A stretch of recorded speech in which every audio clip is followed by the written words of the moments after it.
Right then team, so we are going to set up a dumbbell incline row, and I set this up probably differently to most people.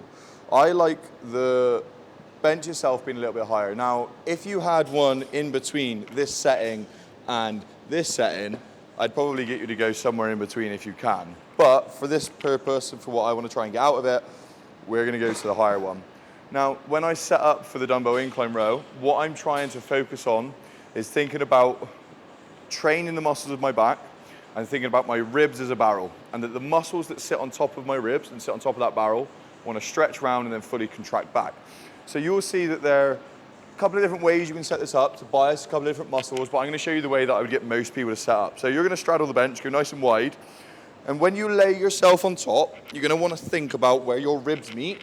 That's the point that we're going to get on top of the bench, okay? So you're going to see I'm not just perched up like this. I'm allowing my body to fold over, allowing the dumbbells to just get pulled straight towards the ground. So gravity is pulling them down, pulling my shoulders down. Just like with all back movements, one of the main things that I'm going to focus on is initiating the movement with my shoulders and then driving through with my elbows after that. So I'm going to go shoulders and then elbows.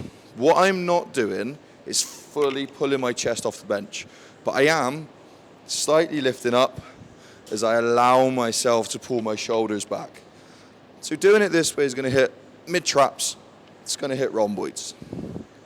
The other way that we can get you to do this is instead of rowing back and pulling shoulders back, we're going to row up.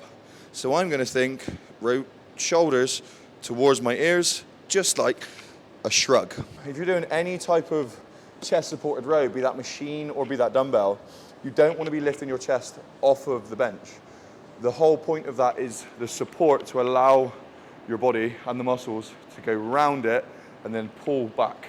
So try that next time you do dumbbell incline row. My name's Charlie. This is How the Body, How the Mind. We will see you on the next one.